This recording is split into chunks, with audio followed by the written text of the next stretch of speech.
Hello, PodFam. It's Laura, And it's Rachel. and welcome to the Tea with Laura and Rachel. What are we talking about today, Rachel? We are going to be talking about imposter syndrome for our third episode. So make sure you got your tea ready. What kind of tea do you have today, Laura? I am drinking Quest to Digest, and it's a great tea. We made some burrito bowls for dinner, and so it's got cinnamon and ginger, licorice, lots of good stuff, just to kind of keep your stomach settled after a big meal. That will probably help with the digestion. Absolutely. What are you drinking today? I have my lemon balm tea again. Always a classic. Always a classic. It really puts me right to sleep after we record. So it's becoming a staple. It's becoming a habit, I think, at this point. Oh, perfect. So, how's your week been, Laura? It's been all right. I'm a little not myself this week, but I'm starting to get over it. How's your week going? Mine's been pretty much the same. Life went from 0 to 100 really quick Yeah. yesterday, and I was definitely feeling a bit overwhelmed, but today was a bit better.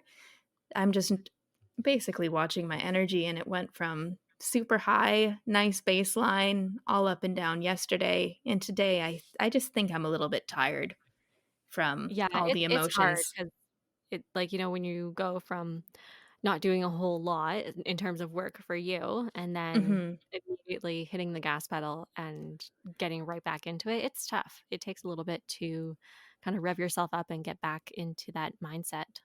Yes, I went from working basically 4 hours a day max to now working probably 7 days a week for the next 2 months, so that's just great. Just think of the money. That's really all I'm thinking about. I'm just planning to make a good amount of money there and do some investing, which will make you proud, so So proud. If you guys didn't know, I am really into investing. I work in the finance industry, but on my own, I am super nerdy for investing. she really is, can confirm, can All confirm. right. So let's get into our episode. Like you said before, we are going to be talking about imposter syndrome.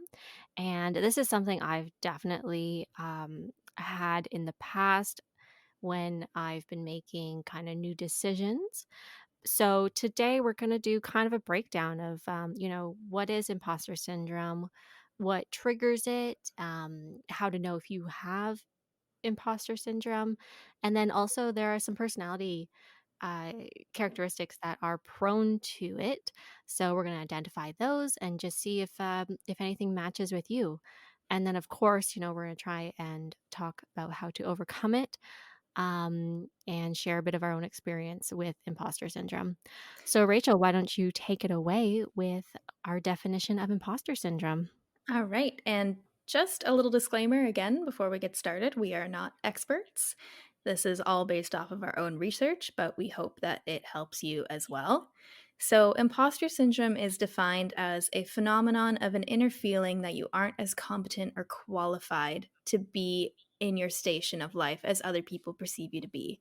So, basically, you feel like a fraud who is constantly on the verge of being found out, and it's also characterized by a belief that you got to where you are out of solely just luck.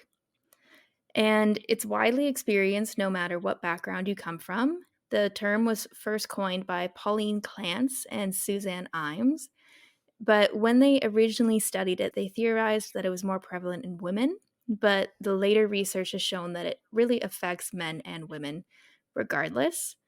And the characteristics of imposter syndrome are self doubt, an inability to realistically assess your own competency and skills. You have difficulty attributing your success to your own inner self. You really only attribute it to external factors. You'll often berate your performance. You're prone to overachieving, and you fear that you won't live up to expectations. And there's also a bit of a trend for self sabotage as well. I just want to say that was a fantastic disclaimer. This is why Rachel is going to make a great lawyer one day because she's the one who always remembers to do the disclaimer. I never do. Thank So, you. No Thank problem. you. I'm Uh, excited for the day when I can announce where we're going to school. that will be a big day, and we're gonna celebrate Yes, we will. On the pod.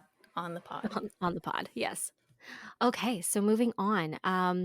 There's a lot of things that trigger imposter syndrome. A lot of the time, it comes from having to take on a new challenge. And this can be something really with anything in your life. The main thing people experience is with jobs, any promotions. Perhaps you are going off to school and you just got into this fantastic university. And it can also be with relationships. A lot of the time, if you feel like you are with someone who you don't think you deserve. This is where imposter and feeling like a fraud comes out. Now, the basis of it, the science really isn't sure where it comes from, but they've kind of narrowed it down to a lot of it stems from people with anxiety. But it can also be a bit of a learned behavior, possibly from your childhood or from your peers, especially later in life in workplaces. But the baseline is that people have that feeling of they need to achieve in order to be loved or be lovable. Yeah, that's So, relatable. yeah, right. So, if some of this is starting to resonate with you, there are some common feelings and questions that people with imposter syndrome will be constantly asking themselves. So, a few of the common ones are what gives me the right? So, that is, what gives me the right to have this relationship? Something else is what makes me so special? Another, what do I know? And this is sometimes with education and jobs. You're not really sure, even if you have the qualifications, that if you are really qualified for that role. Another big one is I don't belong here. And then for people who, somehow think that they stumble into a position that they're in, they tell themselves that they got lucky. And then to wrap that up, another one is constantly telling yourself that you are a fraud and it's just a matter of time before everyone finds out. And I feel like that is a really prevalent one. Um, you kind of hold yourself to impossibly high standards and you have a fear of failure. So you are constantly feeling like someone is going to find out and your whole world is going to collapse. Yeah, that was a great summary. Thank you. Yes, that was great. And wasn't there a specific number that it was how prevalent it is in the lives Oh, of people? yeah. So actually, people always think that they are the only one who suffer from imposter syndrome, but actually, up to 70% of people in our society suffer from it. Yeah, and I think when I was doing some reading on it as well, it's not something that if you have it at some stage in your life, you're gonna have it forever. It really can kind of weave in and out, is my That's right. understanding. Is some people could get it at just one specific period or they could get it at multiple periods of their life, but it's really kind of fluid, I think. Yeah, and would you agree that there are certain aspects of, people's lives that they might experience it in? Like, maybe you only experience it when it comes to your work, but in your relationships, you, always feel confident? Yeah, I think so. Because I think that people definitely, depending on who you are, your confidence levels vary depending on the arena that you're playing in. Right. So, jumping into just a bit more of a deep dive on imposter syndrome, Valerie Young she's an expert on studying imposter syndrome, and she's identified 5 different competency types, and I'm putting that in air quotes because they are the subgroups of imposter syndrome. So we're just going to go back and forth, but the first one is the perfectionist. So perfectionism and imposter syndrome really go great together. And these people have a tendency to set incredibly high standards for themselves, and success is never satisfying because they always feel like they could have done better. So, pretty much, even if you accomplish 99% of your goals, you'll feel like a failure, even if you reach majority of them. Right, it's kinda like that small mistake is what makes them question everything. Yes. So, I mean, we'll get into it later, but I relate to that one pretty hard. So, next one is experts. And experts are the one that feel like they need to have all of the qualifications and all of the education before they are able to take on a challenge. And the reason behind this is they're afraid of looking stupid or just feeling like people think that they don't know anything. So, in a work or school environment, this is possibly the person that is, sitting in a lecture. The professor is asking a question or a boss is asking a question. And even though you know the answer, you don't answer it because you're worried that it could be wrong. And another one that I read about it is that these people will often shy away from career opportunities if they don't meet every requirement of the job description. Yes, that's definitely a big one. In So, fact, I find that this is just something that men and women will differ from. Is that a man will see a job description and they might qualify for one of those requirements and they'll apply mhm. to the job. Where a woman, she might apply for all of the requirements except for one, and she won't apply for that job. Yeah, So, even though imposter syndrome kind of affects, like, men and women, I think it just affects women a little bit more. I think so too. And I think hopefully with time, the gap will start to lessen even more. But I think that's definitely the case for now. But going into number three, it's the natural genius. So these people feel like they need to be naturally good at something in order, like right when they first try it out. So if they aren't good at it, then they will constantly judge themselves and they'll feel a lot of shame. So they will actually not continue with that project. So, how to know if you might fall into this subgroup is that you might have a history of high achievement in school. So, you might have been that kid with all of the gold stars.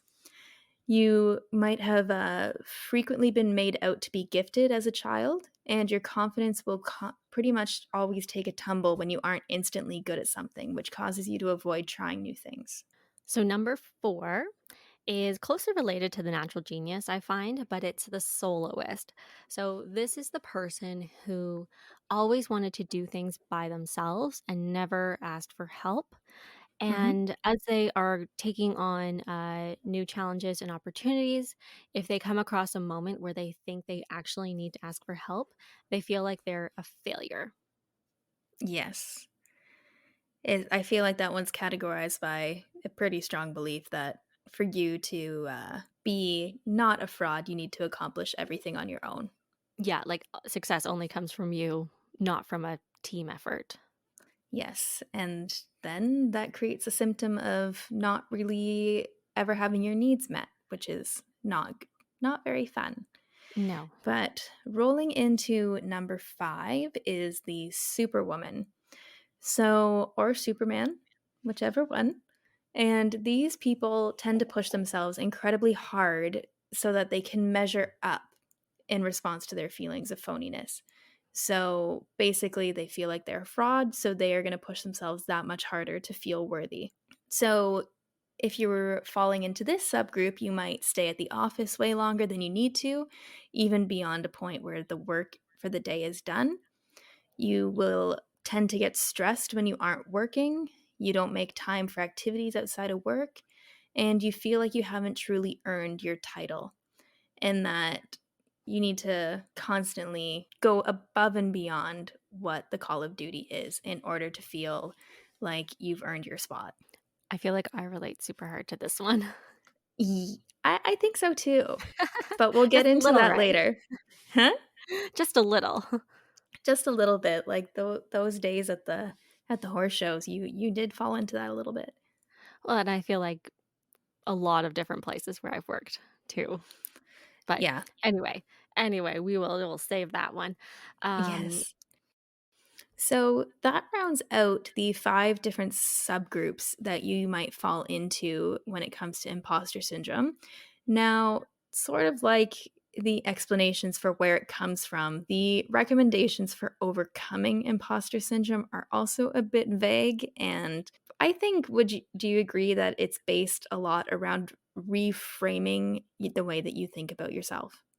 Absolutely. I think that's definitely the basis of imposter syndrome and overcoming it because it really is an individual journey. It's not something that you can lay a template down, I'd say. Mhm. Yes, every article that I read was talking about the value of positive self-talk and being mindful of the narrative that you create about yourself. Yes. And then going back to our earlier point of, up to 70% of our population suffering from it, I think that's where you have to remember that you aren't alone. And if you have a trusted group of friends or peers, share your feelings with them because more than likely they're going to have their own story of how they can relate to imposter syndrome. And Mhm. together, I think you can learn and just confide in each other to find a way through it.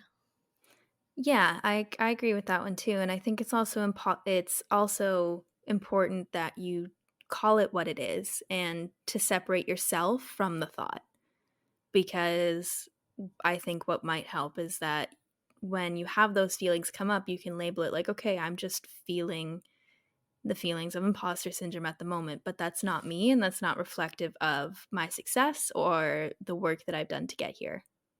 Yes, and something that I read that was really relatable to that is that it is normal to have an imposter moment, but Mhm. don't make it an imposter life.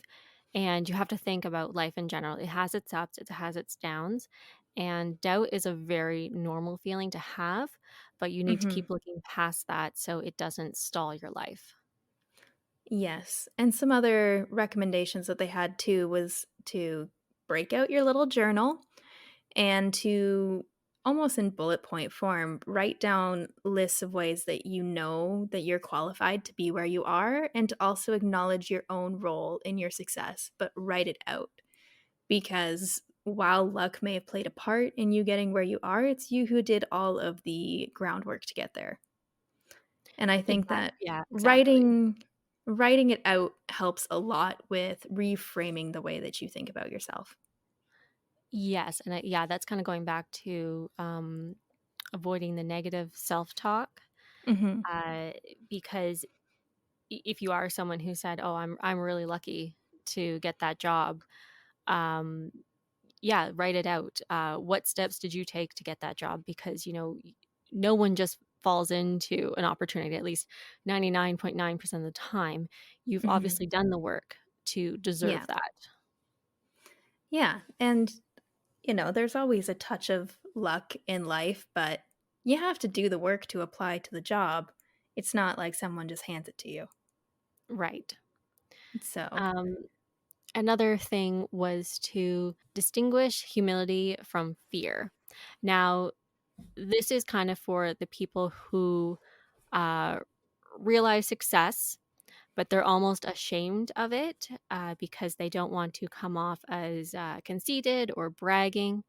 And in those moments, you have to remember to be gracious, but also don't be ashamed of your success. Uh, you worked very hard to get whatever you were working towards, and you should honor that and be proud of yourself. yes. Do you have any other recommendations from the world of research? Um, I think just to not let imposter syndrome hold you back. Say yes to new opportunities, even if they scare you. Usually, if an opportunity scares you, then it's a good thing. Is excitement, not always fear. So, Mhm. still try and push yourself through that. That would be my main thing of how to overcome it. Yeah, I definitely agree with that based off of the research that we've done. But to tie it back to our tea chats, what are your experiences with it? So, as I mentioned, I kind of relate to the superwoman personality Yeah. construct the most. So I've always been someone who always wanted to show people how hard I was working, Yes. um, to make sure they knew that I I deserved a place at the table. That would be definitely my main thing when it comes to imposter syndrome. Mhm. And I think it comes out mostly, not so much in school for me, but Okay. definitely in workplaces, especially when it comes to asking for my value in my salary or in my job role in general. I Mhm. always want to feel like I have to prove that I deserve it, even if I have, like, all the qualifications, and even with that expert one, I can be someone who, you know, thinks that they need to get the education all done before I take on Mhm. an opportunity where, you learn so much from experience, so I've kinda let that one go, but that was definitely something for me in the past. Yeah. Do you think that sometimes the expert part of your personality was used as a bit of a armor against going after new opportunities? Yeah, I really do think so. There are cases where you do need a certain qualification to get a job, Mhm. but for most of the careers out there, I mean, you really learn on the job. So even if it's something that you might not have at the moment, Mhm. um, there's nothing wrong with going after that opportunity and still working towards that education component because no matter what, it doesn't matter how long you go to school for or what special courses you take. It's that real life experience that is going to teach you. So Mhm. that is what you need to not be afraid of. Yeah, I definitely agree with that because especially so much of learning in a new position is also just learning about how that company works. Absolutely. Like everything, and you could be top at it at one company, and then if you change to a different company, you have to learn a whole new culture, and it's fine. It's great experience to broaden your horizons, but it takes time. You have to integrate yourself in there, but that doesn't Mhm. mean that you shouldn't take that opportunity. It could lead to even bigger and better things. Definitely. And do you think that you've experienced any of these feelings when you were younger in sports? Um For me, probably I would lean a little bit more to the natural genius perfectionist in Okay. sports. Like I've always naturally been very athletic. And, when it comes to horseback riding, I've usually been a natural. It would come very easy to me, Mhm. but not so much actually as a child. But in recent years, I went to school, but I was showing a really great horse, and I knew this horse inside and out, and she trusted me, I trusted her.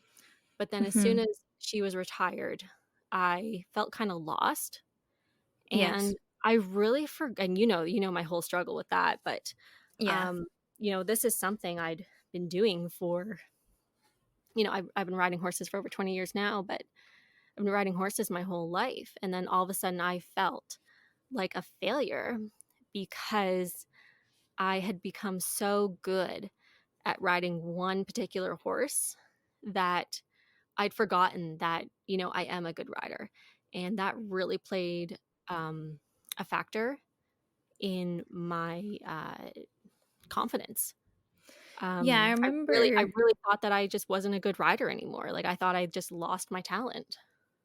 Yeah, I remember that was a difficult period of time about year and a half ago, 2 years ago, where you felt like a bit of a fish out of water. Oh yeah, like I felt like I couldn't ride anything. And that was such Yeah. a hard feeling for me because this was something I'd done not, almost every day my whole life, and then all of a sudden feeling like you can't do it, Mhm. that And that I really think sucked. yeah, and I think correct me if I'm wrong, but there was, like, an injury around that time, and it just all kinda compounded on each other. Yes, so there was, another horse I was competing on, and, things weren't going super great, but we finally went to a competition, and, we jumped a jump, and this horse jumped so hard that he bruised all of my intercostals on my ribs. Luckily, I didn't Ugh. break anything, but I was definitely for 6 weeks getting better from that, Yeah. and it really did just shake my confidence. You know, there were things that I thought I could do no problem, and then when I struggled with it, I was like, "Oh my god, like, this is terrible." But I guess to coming back to overcoming it, I, I talked to my coach and we kind of made a plan Mhm. to just put me on the right horses that I could build my confidence back up on because I was getting to a point where I was actually getting scared to jump. And this is coming from a person who is coming off a horse that I would jump usually, 4 feet and not even think about it. Yeah. So, you know, I really had to scale back and I started jumping little tiny X's just off the ground until I got Mhm. my confidence back. And, the doubt would come up, but I kept having to shoot the doubt down and keep pressing forward. And then Mhm. finally now, like I rode my horse actually just um on the weekend and I felt that spark again of when, Yeah. like, I'm nailing it and, things are just going right, and that was all my hard work that I had been doing really for the past 2 to 3 years to get myself back to that point. Yeah.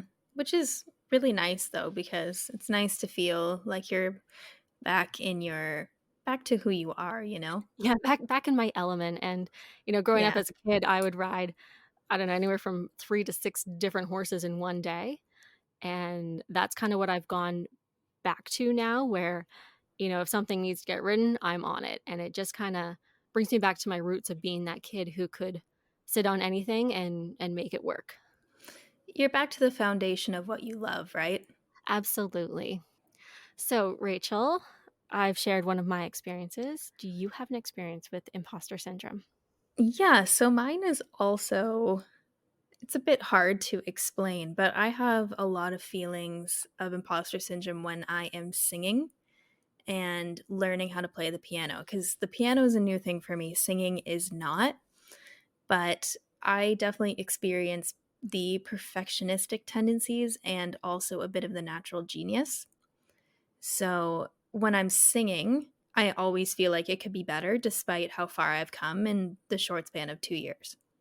Because when I started back with my coach of I think I've been singing with him for 2.5 years now. I had come from a classical training where I was taught to sing a lot in my head voice, and he basically broke that down and taught me how to sing from more of my chest and my lower body and such to give more of that poppy Mhm. feeling to what I've been doing.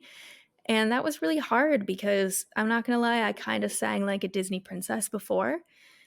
And even though I can look back and see how much I've improved, I also know how much better I can be. So it's Yes. never sometimes it feels like it's never enough. And especially when it comes to performing, I also feel like I'm not good enough to go up on stage, even though people tell me all the time, like, you have a very powerful voice. You can bring the emotion with songs and you can grab people's attention, like, you belong up there. But I definitely berate my performance a lot. And I think when I think back on it, a lot of that came from my teenage years in music class because my teacher would constantly put me down because there was another girl who would sing opera in our class. So, she had a really powerful voice, like great for her, but I was a bit of an insecure little teenager and I was a really soft soprano, so sometimes you couldn't hear me when we were singing in a group, so she really would shut me down, and I remember one time I asked if I could sing a song for one of the plays that we were doing, and she looked at me and she's like, "Well, are you sure that you could handle that?" Yeah, so she really didn't even honor your space or value your presence at all. Yeah, so I definitely think that I carry that with me a lot where Mhm. I'm never good enough. I'm never perfect enough to perform. And then also where the natural genius comes in a bit is, I have the piano doesn't come super naturally to me, like I am learning, but since I'm not already good, I'll just avoid playing it for weeks on end because, some it's one of those things where you take 5 steps forward, 2 steps back. Right. Now, So, with all of this, especially with your singing, um, you talk about, how far you've come. Have Mhm. you, done any of this with your journaling where you're writing down your different steps to get where you are currently? I've definitely done that with other aspects of my life. With singing, what I've actually done is similar to what you did with writing, where I would bail when I was getting close to a high note that I didn't think I was capable of. Mhm. So, what I've been working on specifically is really just acknowledging that in myself and saying, no, you're not going to hurt yourself, or it's not too much for you. You Yeah. just don't believe in yourself. And I really force myself through it. Mhm. And it feels like I'm getting over that hump now, but it probably would be good to journal a bit on the piano playing part. That's for sure.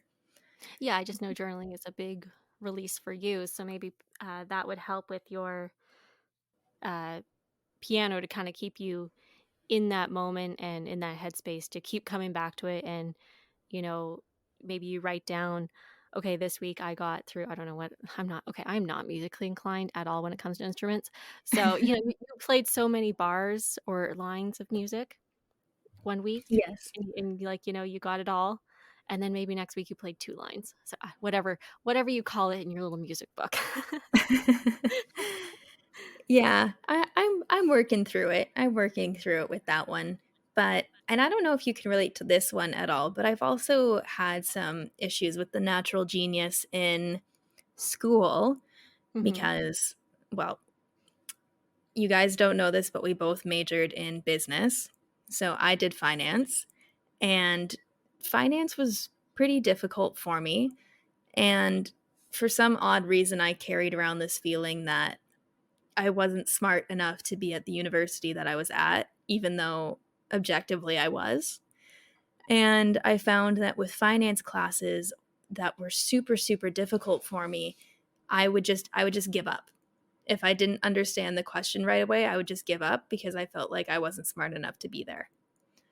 And something that I had to work on is to remind myself that, it's you're there to learn and you need to start somewhere, Mhm. and that everyone around me is also stressed. They might not be stressed about corporate finance, but they might be stressed over philosophy or a psychology class. Like, no one is good at absolutely everything, and you are in university to learn about the subject that you're studying.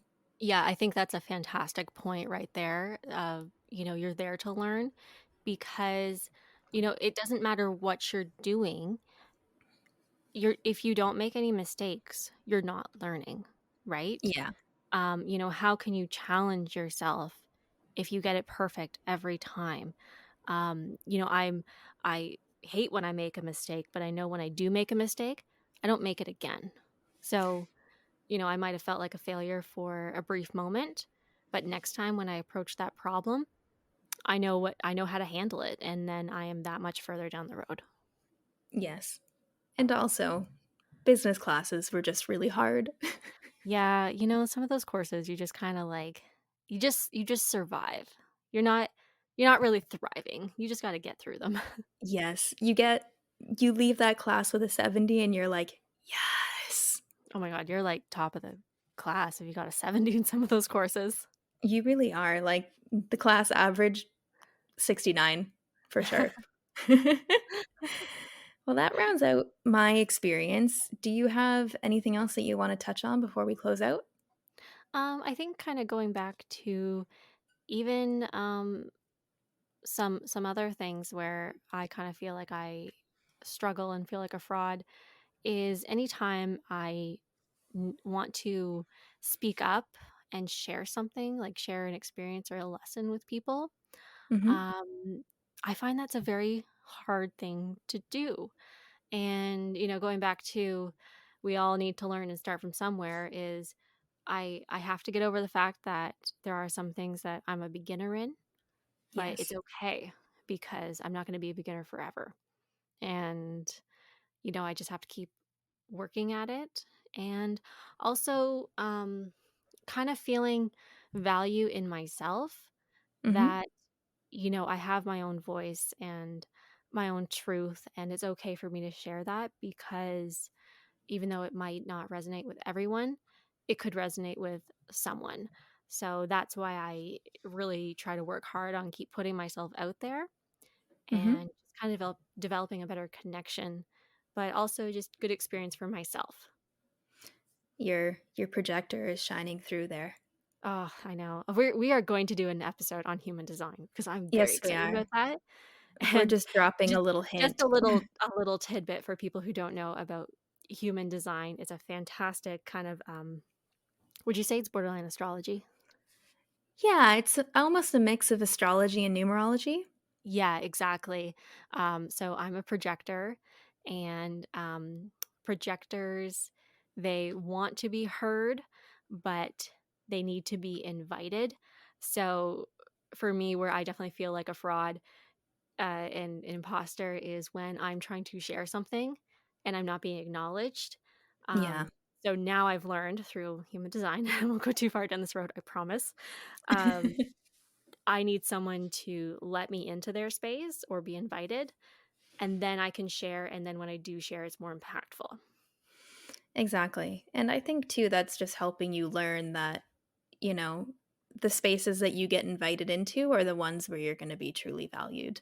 Yes, and, you've been on the journey with me a long time, and you know how it is when I'm in a space there where I don't feel valued, and I feel like that's where a lot of my imposter syndrome does stem from Mhm. because, if you're trying to improve something, or this mainly came down to when I was managing a business that I wanted to share these ideas, but it was kind of falling on deaf ears, and you can only be shot down so many times before you start feeling like, okay, maybe I am an idiot and these ideas are crap. Yes. And I'll just drop that little reminder that that was bullshit. Yes, because everyone else who would resonate with me, they thought they were fantastic ideas. Exactly. And that's how you knew that it was time to leave, which we're really teasing 2 episodes here. Yes. Oh, I am so excited. I will probably cry in that episode. So will I. We're not gonna Yeah. tell you what that episode is, but No, but you'll hear our tissues, that's for sure. okay, so before we spoil the rest of our podcast episodes, It's all is right. there any do you have any final thoughts? So for my final thought, this is kind of gonna borderline on the woo-woo side for people who aren't as much into spirituality. Um, but when I have talked to my what will we call her? A spiritual guide, clairvoyance lady, therapist, my spiritual Spiritual therapist, my therapist. spiritual therapist. Um, I whenever I'm embarking on a new adventure, I always have to consult with her to make sure it's resonating with me. Mhm. And even with this podcast and a few of my other little side businesses that I've done, I have always brought up, can I actually do this? Am I worthy of this? She would always say, yes, you are worthy. And anytime that doubt comes up, you got to shoot the doubt. And so now, whenever I'm faced with a new challenge, that is what comes into my mind is shoot the doubt and then move forward. And that's the tea, sis. That's the tea. That's the tea. Well, I guess my final thought is really just to shift the narrative in your own head because it is possible to reframe your thoughts and it's possible to shift from a negative perspective of yourself to a very positive one, and we both believe in you and you can do this. So that is going to wrap up our episode number 3. We are really excited to come back with our next episode. And until next time, live like tea. Live like tea.